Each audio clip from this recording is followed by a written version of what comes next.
Halo guys, apa kabar kalian? Semoga kalian selalu sehat dan selalu dalam lindungan Tuhan.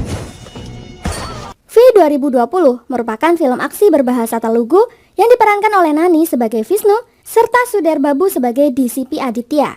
Inilah alur ceritanya. Ini adalah DCP Aditya, seorang polisi pemberani yang sedang menangani kerusuhan di Hyderabad. Dia sendiri menghentikan dan menangkap pelaku kerusuhan tersebut.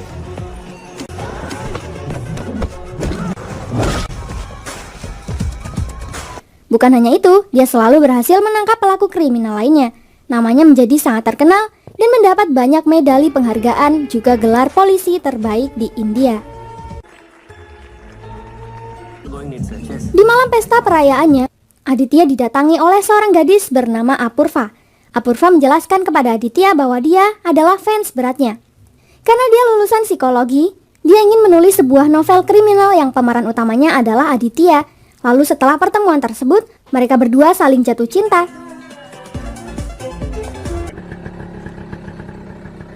Di saat yang sama, terdapat pria misterius yang akan kita sebut Mr. V. Dia membuntuti Inspektur Prasad. Setelah memastikan kondisi aman, pria misterius ini dengan cepat menghabisi nyawa Inspektur Prasad. Kabar tersebut tentunya sampai di telinga DCP Aditya. Di sana Aditya terkejut melihat pesan Mr. V di jasad Inspektur Prasad yang berisi pertentangan untuknya. Saat penyelidikan, polisi menemukan satu nomor mencurigakan yang menghubungi Prasad tepat sebelum kejadian. Nomor tersebut milik Apurva. Aditya yang mencurigainya langsung memutuskan untuk pergi ke rumah Apurva. Sesampainya di rumah Apurva, Aditya semakin curiga dan menganggap keluarga Apurva ini psikopat yang selalu membawa sajam. Apalagi saat masuk ke kamar Apurva, semua background kamar adalah kriminal. Apurva juga kedapatan menyimpan pisau rahasia di kamarnya. Karena kecurigaan semakin menjadi, Aditya to the point bertanya, bagaimana Apurva bisa mengenal Prasad? Apurva menjelaskan bahwa karena dia sangat ngefans dengan Aditya, temannya memberikan nomor Prasad, sehingga Prasad pun mengundangnya ke pesta perayaan Aditya di bar. Tak lama Aditya mendapat ancaman telepon dari Mr. V itu. Aditya dengan cepat mengirim pesan kepada rekannya untuk melacak lokasi nomor tersebut. Namun saat sudah di lokasi, dia tidak bisa menemukan Mr. V. Mr. V kembali menantang Aditya. Dia akan menghabisi 4 orang lagi dan jika Aditya gagal dalam menghentikannya, dia harus menyerahkan medalinya, juga mengundurkan diri dari jabatannya. Aditya pun menerima tantangan tersebut. Lanjut cerita, Aditya dan Mansur pergi menemui seorang yang bernama Saidulu. Dia adalah seorang informan almarhum Inspektur Prasad. Saya menjelaskan bahwa selama 6 bulan terakhir, mendiang Prasad memang terlihat sedikit tegang. 2 minggu yang lalu, saya dulu juga mendengar pembicaraan rahasia antara mendiang Prasad dengan Malikarjun di sebuah bar. Saat itu mendiang Prasad meminta Malikarjun untuk selalu berhati-hati. Seorang preman telah mengancam untuk menghabisi mereka. Tapi sayangnya, Prasad tidak tahu siapa yang mereka takuti. Mendengar itu, Aditya dan Mansur pun memutuskan pergi menemui Malikarjun di Mumbai. Setibanya di Mumbai, Malikarjun yang sedang mengadakan pesta pembukaan villa barunya terkejut mendapati tamu tak diundang datang ke pestanya. Sementara Mr. V juga datang karena targetnya kali ini tak lain Malikarjun itu sendiri. Tapi Aditya malah semakin mencurigai Apurva yang juga ada di pesta ini. Apalagi Apurva mempunyai firasat sesuatu yang buruk akan terjadi malam ini.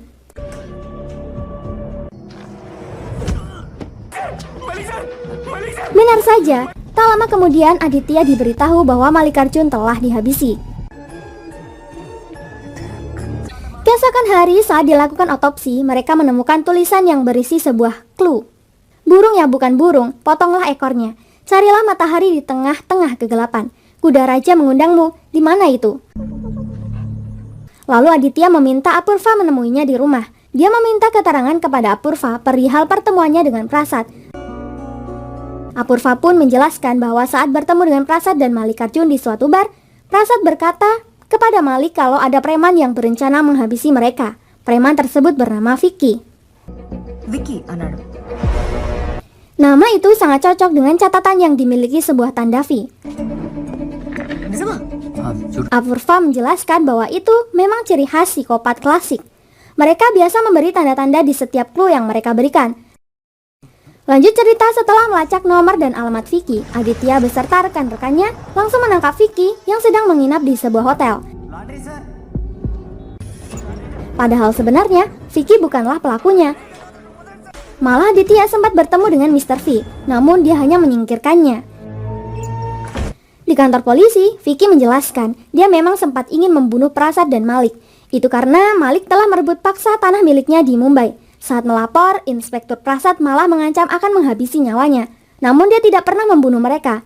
Aditya pun bertanya apakah ada orang yang pernah bertanya tentang Malik dan Prasad padanya. Vicky mengiyakannya, tapi dia tidak ingat namanya. Aditya lalu memutar rekaman suara Mr. V. Vicky pun membenarkan pemilik suara itu. Lanjut cerita, V sedang menuju ke Mumbai untuk menghabisi target ketiganya.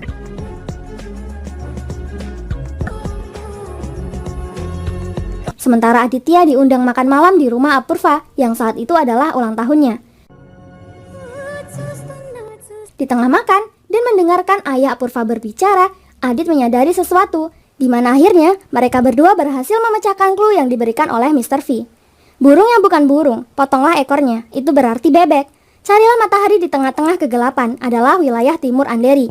Jadi target dalam clue yang diberikan Mr. V tersebut adalah orang yang tinggal di wilayah Timur Andheri. Adit lalu menghubungi Sekar agar segera mencari logo kain tulisan itu yang mirip dengan logo yang ada di wilayah Timur Andheri. Adit lanjut menghubungi Mansur agar segera mempersiapkan tiket penerbangan ke Mumbai beserta tim operasi.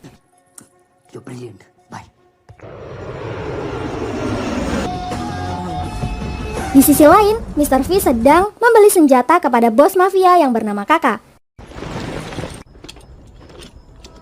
Namun ternyata target dia selanjutnya adalah Kakak itu sendiri.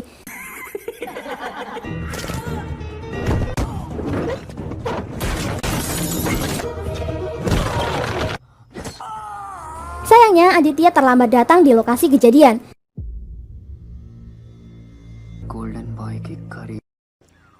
Tapi dia melihat Mr. V ada di sana.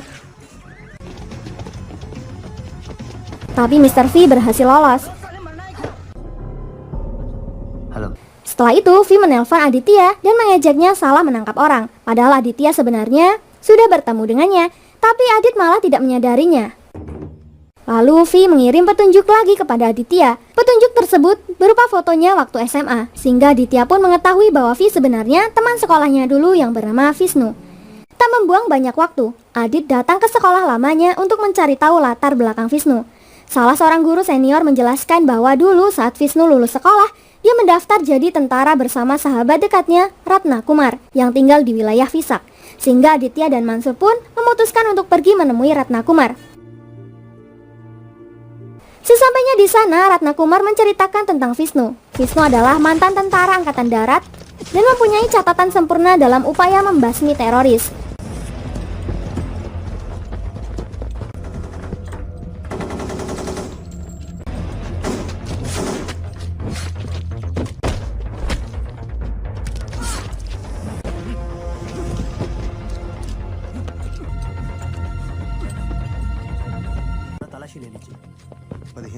Di tengah bertugas, Vishnu tertarik pada seorang wanita cantik bernama Sohiba.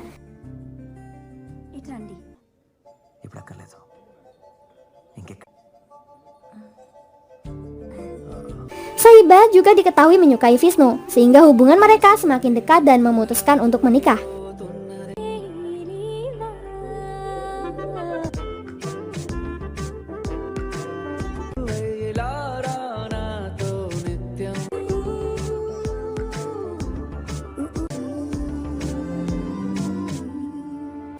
Namun saat Sohiba hamil besar, Vishnu tidak diberikan izin untuk mengunjungi istrinya karena dia harus bertugas di wilayah Kashmir. Jadi terpaksa, Sohiba harus menghadapi minggu HPL-nya sendirian. Namun saat di perjalanan menuju Kashmir, bus yang mereka tumpangi dibom dan jatuh ke sungai.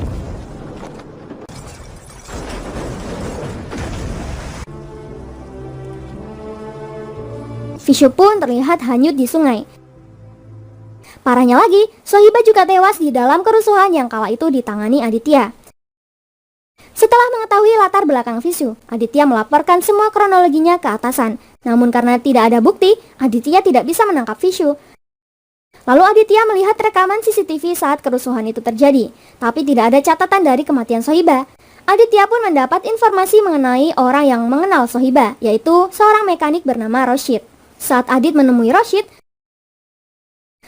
menjelaskan bahwa di hari kerusuhan tersebut, Sohiba pergi ke toko emas bernama JC Jewelry, berniat membeli hadiah untuk Visnu.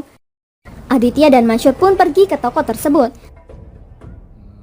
Saat bertanya tentang rekaman CCTV, sang pemilik mengatakan bahwa rekaman CCTV-nya selalu dihapus sebulan sekali, namun Adit tidak percaya begitu saja. Dia menyuruh Mansur tetap menyelidiki pemilik toko tersebut. Malam harinya, Visnu kembali menelpon Aditya. Aditya yang sudah mengetahui tentang Sohiba meminta Visnu segera memberitahunya siapa dalang pembunuhan itu, karena dia sendiri yang akan menghukum orang itu. Visnu menuduh Aditya hanyalah anjing atasan menteri dalam negeri yang selalu membalikkan kasus untuk menutupi kesalahan sistemnya sendiri. Setelah memikirkan perkataan Visnu, Aditya yakin pasti ada konspirasi kematian Sohiba di balik kerusuhan tahun lalu yang tidak dia sadari, sehingga Visnu pun menuduhnya terlibat dalam konspirasi tersebut. Di sisi lain, Mansyur mencurigai seorang wanita bernama Ramani yang diam-diam bertemu dengan pemilik toko perhiasan JC Jewelry. Saat ditemui, Ramani menjelaskan bahwa memang ada konspirasi di balik kerusuhan Muharram kala itu. Ramani merupakan seorang germo yang mempekerjakan gadis-gadis. Dia mendapat perlindungan dari Inspektur Prasad. Suatu malam, seorang gadis bernama Aisyah melarikan diri karena dia melihat temannya diperkaos 3 pria. Aisyah merekamnya sambil bersembunyi di sebuah lemari. Setelah itu dia pergi menemui Sadik Hasan, seorang pengacara kondang pemberani dari Tapaka Putra. Namun Sadik malah menyalahgunakan video tersebut untuk memeras menteri dalam negeri, di mana ternyata putranya bernama Ranjit merupakan salah satu tersangka.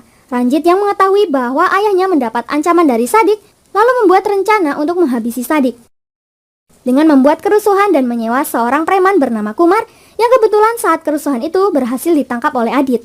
Ranjit juga menyewa mafia dari kota Mumbai yang bernama Kaka yang sudah dibunuh oleh Visnu. Rencana membuat kerusuhan berjalan lancar.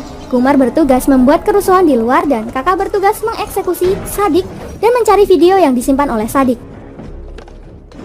Setelah Sadik terbunuh, Kaka melihat Aisyah yang mencoba melarikan diri.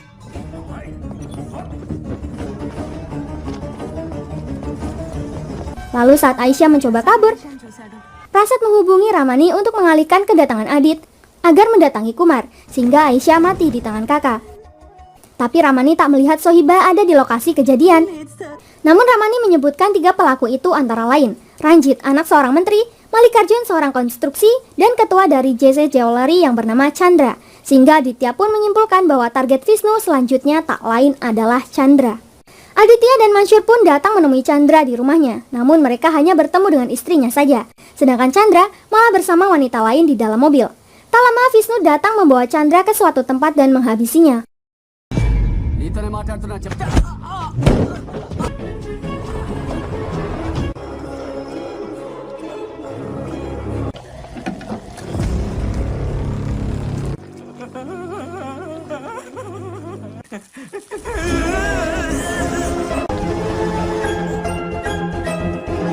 Lalu Mansyur diberitahu rekannya bahwa ada pembunuhan di pinggir jalan dan korbannya tak lain Chandra itu sendiri. Saat sudah di TKP, Visnu memberi catatan terakhir yakni sekarang hanya ikan paus yang tersisa. Lanjut cerita di kantor polisi, Aditya memberitahu bahwa target selanjutnya adalah Ranjit, putra menteri dalam negeri. Sedangkan Ranjit akan merayakan pesta ulang tahun di pulau pribadi di Thailand. Ranjit mempunyai tentara bayaran yang dipekerjakan untuk melindunginya, tapi Adit yakin bahwa mereka tak bisa menghentikan Visnu. Visnu sangat ahli dalam operasi anti-teroris dan terlalu hebat untuk mereka. Satu-satunya saksi yang dimiliki untuk mengungkap konspirasi tersebut adalah Ranjit. Adit pun meminta izin melakukan operasi penyamaran untuk menangkap Visnu di Thailand dan menyelamatkan Ranjit dari pembunuhan, sehingga komisaris pun memberinya izin. Lanjut cerita, Aditya dan rekan-rekannya pun datang ke pulau tersebut bersama dengan kedatangan Visnu. Tak lama kemudian, Vishnu pun mulai melancarkan aksinya dengan menembaki anak buah Ranjit dan mengincar Ranjit.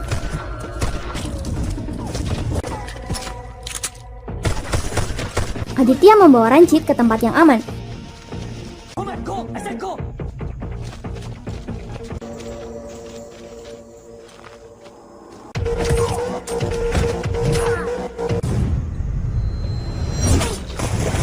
Namun karena kelihayannya, Vishnu dapat menemukan mereka dan memutus kepala Ranjit.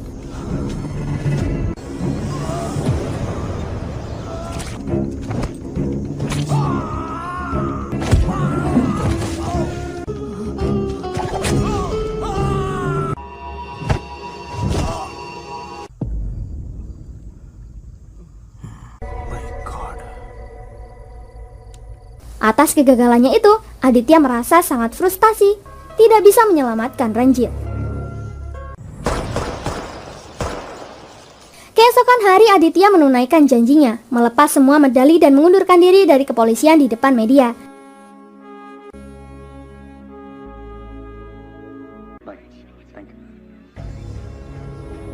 Dua 20 hari setelah pengunduran dirinya, Aditya melihat berita di TV tentang seorang polisi, DCP Satya, berhasil menangkap Fasmi sebagai orang yang telah membunuh Ranjit dan 4 orang lainnya. Lalu kasus ini pun ditutup. Tak lama kemudian Aditya ditelepon kembali oleh Vishnu. Vishnu menjelaskan bahwa polisi kembali menuduh orang yang salah telah mengambil seorang pencopet sebagai tersangka untuk menyelamatkan martabat mereka. Sehingga kasus ditutup dan publik tak lagi menanyakan kualitas kepolisian. Lalu Aditya pun meminta untuk bertemu dengan Vishnu dan Vishnu pun menyetujuinya. Meeting place decide करना. Singkat cerita, akhirnya Aditya bertemu dengan kawan lamanya.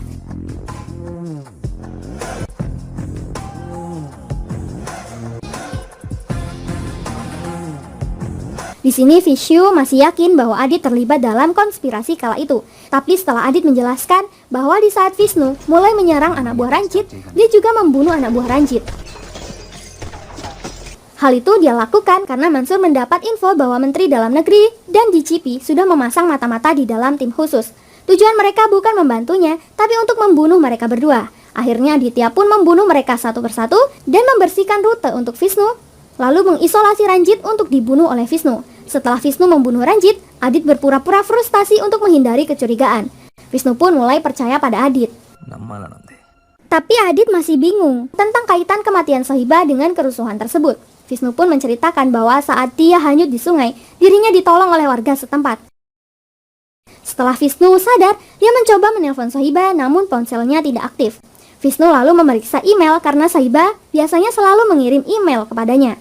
Ternyata di hari kerusuhan, Sohiba berusaha menyelamatkan gadis yang tak lain adalah Aisyah, di mana Aisyah saat itu tengah menjadi buronan Prasad dan kakak.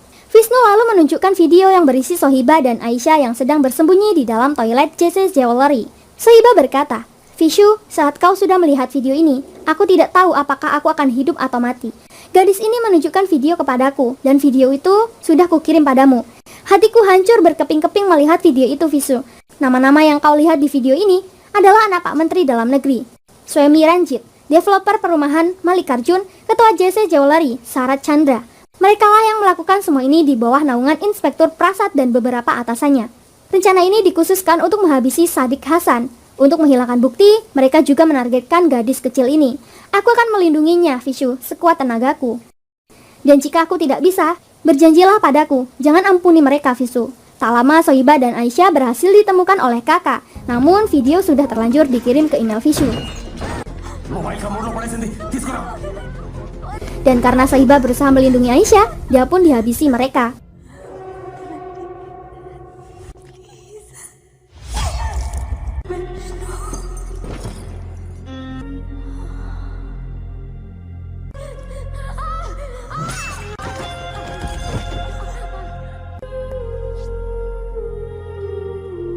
Oleh karena itu, Vishnu memutuskan untuk membalas dendam atas kematian Sohiba. Dan alasan Vishnu membenci Aditya itu karena Aditya mendapat pujian sebagai pahlawan karena sudah menyelamatkan 30 nyawa dalam kerusuhan tersebut dan dianugerahi medali keberanian. Vishnu marah dan menganggap Adit adalah polisi korup dan dia berusaha menjatuhkan Adit. Tetapi karena terkesan dengan integritas Adit, Vishnu lalu menyerahkan video tersebut pada Aditya untuk mengungkap para penjahat dan menyelamatkan reputasinya. Good luck.